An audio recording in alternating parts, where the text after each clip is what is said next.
We're continuing with the prayers, 650 prayers in the Bible, and this is day 7, where we'll be reading chapter 20 of Genesis, which is a prayer for a lapse. The lapse is believing in God. So in this chapter of chapter 20, Abraham was a man of faith, and God rewarded his faith by promising Abraham a homeland to call his own and a son to inherit the land. But Abraham was also a man of fear. So in this chapter, fear got the best of Abraham again. So this is the lapse, and this is the prayer that followed. Verse 1. From there, Abraham traveled to the region of the Negev and settled between Kadesh and Shur.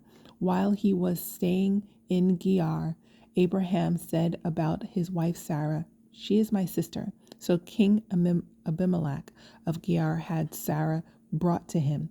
But God came to Abimelech in a dream by night and said to him, "You are about to die because of the woman you have taken, for she is a married woman." Now Abimelech had not approached her, so he said, "Lord, would you destroy a nation even though it is innocent? Didn't he himself say to me, 'She is my sister'? And she herself said, 'He is my brother'? I did this with a clear conscience and clean hands."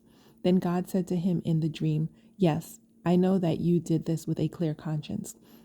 I have also kept you from sinning against me. Therefore, I have not let you touch her. Now return the man's wife, for he is a prophet, and he will pray for you, and you will live. But if you do not return her, know that you will certainly die, you and all of who are yours." So here we see that when you're innocent, God will keep you from sinning and making bad decisions. So stay connected with God through prayer. So now we continue on verse 8, which we're reading again from the CSB version. So verse 8 from Genesis chapter 20.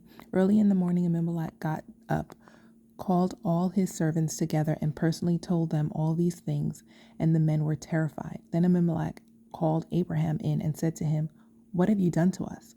How did I sin against you that you have brought such enormous guilt on me and my kingdom? You have done things to me that should never be done." Abimelech also asked Abraham, "What made you do this?" Abraham replied, "I thought, there's absolutely no fear of God in this place. They will kill me because of my wife. Besides, she really is my sister, the daughter of my father, though not the daughter of my mother, and she became my wife. So when God had me wander from my father's house, I said to her, 'Show your loyalty to me wherever we go, and say about me, he's my brother.'" Then Abimelech took flocks and herds and male and female slaves, gave them to Abraham, and returned his wife Sarah to him. Abimelech said, "Look, my land is before you. Settle wherever you want." And he said to Sarah, "Look, I am giving your brother 1,000 pieces of silver. It is a verification of your honor to all who are with you. You are fully vindicated." Then Abraham prayed to God, and God healed Abimelech, his wife, and his female slaves, so that they could bear children.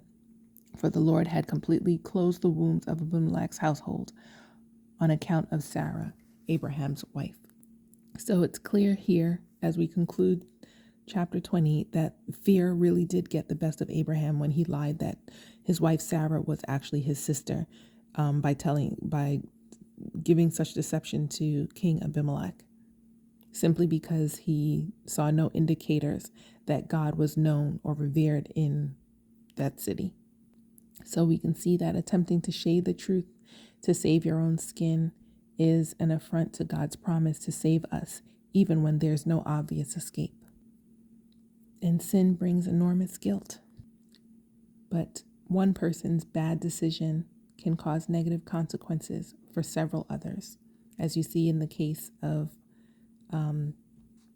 Abraham's decision to lie, and Sarah's decision to back up that lie, caused affliction amongst Abimelech, King Abimelech, and his men. meaning his wife and his female slaves, who actually bear the burden because their wombs were locked up by God as a result of this. Okay, that concludes day 7. See you for day 8, which is tomorrow.